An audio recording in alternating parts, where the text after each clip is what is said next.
Okay, the purpose of this video is to give you an idea of how best to set the RPMate monitor up for different types of workouts in rowing. In rowing training, you basically have three different types of training sessions we might do. High intensity pieces of maximum power or maximum speed, or a combination of both, but shorter pieces, maybe between 10 strokes and 30 strokes of high intensity, followed by an equivalent number of light strokes. They can be done on time or in number of strokes, but personal preference would prevail. The second type is your strength, endurance, anaerobic threshold type sessions of between 3 and 10 minutes at a time, where you do multiple pieces. The shorter pieces of 3 minutes or so, you might do at rate 30 strokes per minute, and the longer ones you'd be down to maybe 20 strokes per minute for your for 10-minute pieces. Again, you can decide the length of those pieces and the intensity for yourself, of course, and you might even change the rate during the piece. Alright, the third type of piece would be longer endurance pieces, defined as longer than 10 minutes, but usually 20 minutes and more, at low rates, rating down around 18 or so, 18 strokes per minute, and I would suggest always with a heart rate strap on. You'll get the best benefit from your training, and I would just note early on that I think the best training there is done with music. Especially for the low intensity, longer pieces, I think you'll get more enjoyment and you'll do better training with music, and particularly via headphones. If you haven't tried them, I'd strongly suggest you do. Okay, 2 clicks, or 1 click will give us the chance to change the mode. The mode we're going to use would depend on the session, of course. For the shorter pieces, I think the run mode, counting up from 0, although you could do it as a countdown mode, especially if you're going to do it on time, where you might do 30 seconds at high intensity and 30 seconds of light recovery, or some variation of that.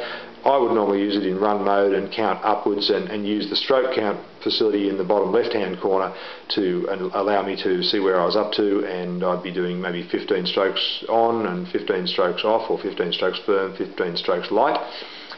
So I'd use the run mode there. I might use the run mode in the longer pieces, the endurance pieces too, because say I started off thinking I wanted to do 30 minutes, we might get to 30 minutes and think, oh, I might go a bit longer. So that's why I do often use run mode, but that'll be up to you. If you want to preset 30 minutes, there's good instructions in the how to use the RPMate monitor. For the intermediate length pieces, I would definitely use the workout mode, because I'll count down from a certain time usually, but it could be done in distance as well. So that'd be my preference for the intermediate length pieces, possibly for the longer pieces. Definitely for the shorter ones, I would normally use the run mode, but you may feel differently, and that's fine. Okay, how are we going to optimally set up to get the most of our training with the bottom left corner, the variable screen, which has 8 parameters to use, and the top right, which has 3. The first thing is to give it a bit of thought as to what you want to get out of your training. The parameter in the bottom left hand screen will change at the end of every stroke. Normally the best idea is to work on maybe 2 or 3 parameters at a time, so I thought we'll go through them with some suggestions on what they might be useful for. Okay, so 2 presses of the menu button gets us into the setup screen, and to change the display, single press of the reset, and we see the first option is average speed. Fantastic feature of the Rowperfect, of course, because that is derived from the body weight and the type of boat, so you make sure that you've set that correctly. And then particularly for the longer pieces, that'll be very useful. For the shorter pieces, possibly not so much, because your average speed is going to vary very much between pieces, whether you're rowing firm or high intensity or low intensity. So something to think about there. And then of course average power, you can still work on that, no worries, but remember that that is available up here in the top right, and I'll mention that in a minute, but particularly for the shorter intensity pieces, the wattage that you can produce is going to be really a great track of how you're going in those. Next, you have the average power per heartbeat, and the heart rate itself has options if you're wearing a chest strap. I think for most types of training, the chest strap is particularly useful tool. I'd recommend it as an option at least for all three types, any type of training really. It's there, it's easy to use. The average power per heartbeat particularly is a good way to stop you overtraining. If that starts to drop, you know that your power per heartbeat is dropping, and that probably means you're training beyond your effective training threshold. Similarly, you'll get used to your training heart rate, and if that's rising and your power produced is not rising, then you know that you're probably beyond the effective training position for you at that time. Okay, we'll go back one. Distance, great option, particularly for, you might use it for the intermediate length pieces or the longer pieces.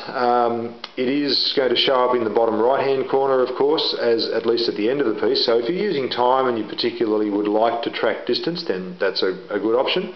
I would not use it for my own training. I'd normally refer to the bottom one, but if you want to see it counting up in between, then that's great, and that's a personal preference for you. The next parameter is one I think is magic for training actually. The distance per stroke. It's a great way to stop you overtraining, because the distance that you travel per stroke is a great integration of all your efforts, the rate, the power, the efficiency of your movement, your heart efficiency. So if you're using the distance per stroke and keeping that at a good steady position, particularly for the longer pieces, then that's really going to be a much more effective way for you to train. So I would think that for most types of training, and particularly for the anaerobic endurance pieces, or anaerobic threshold pieces, sorry, and the long endurance pieces, that distance per stroke is just a very valuable training tool. Number of strokes, great particularly for the shorter pieces and the intermediate length pieces, because you're going to, you may often track your high intensity pieces by counting the number of strokes. So if you're doing 15 strokes firm and 15 strokes light, then obviously it's a very easy way to track where you're up to in your workout. I would usually use it in the intermediate length pieces as well. I probably would not use it in the longer pieces, because you've got other information there, and you can then just enjoy the piece and concentrate on the music or the distance per stroke or whatever other parameter you're working on. Calories, very valuable, very accurate for the actual energy that winds up in the flywheel. However, I would point out that at the high intensity pieces, the actual energy your body uses will be higher than what is measured in the flywheel, because you're using quite a lot of anaerobic energy, and just the vagaries of anaerobic and aerobic energy, whether you use oxygen or not, means that your body burns up quite a lot more energy when you're working anaerobically, and that may be what you want to do if you want to lose a little weight, but be aware that there is a variation there. Okay, next, time or distance in the bottom right hand corner. Really, that's personal preference and the type of workout you're wanting to do. So that's that. You can set that up. The instructions are in the instructional video. Okay, then we get up to the speed screen, speed and power screen, top right. I would strongly suggest that for the shorter pieces, you'd probably use watts as your guide in there, because you're going to get a lot of feedback from the amount of wattage you produce. You could certainly use time per 500 because it's an instantaneous measurement, so that's fine if you wanted to use time per 500, and of course that would be set for your body weight and the type of boat that you're in. So that'll give you good feedback up there as well. So the personal preference for this top right hand is whether you use meters per second, time per 500 or wattage.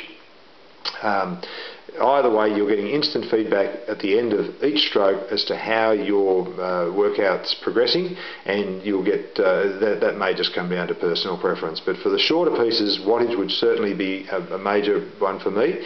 For the longer pieces, I prefer not to refer to that too often. I think it's possible to overtrain.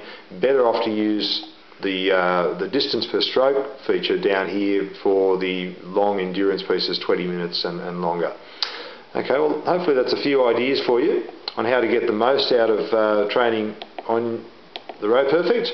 You've set the display up ready for those three, and remember, I think in general, look to work on just 2 or 3 or maximum of 4 variables in this variable screen to get the most out of your training. If we hit enter, we come just, if we now hit, we're back to the set screen, ready to go. Okay, enjoy your training. Bye.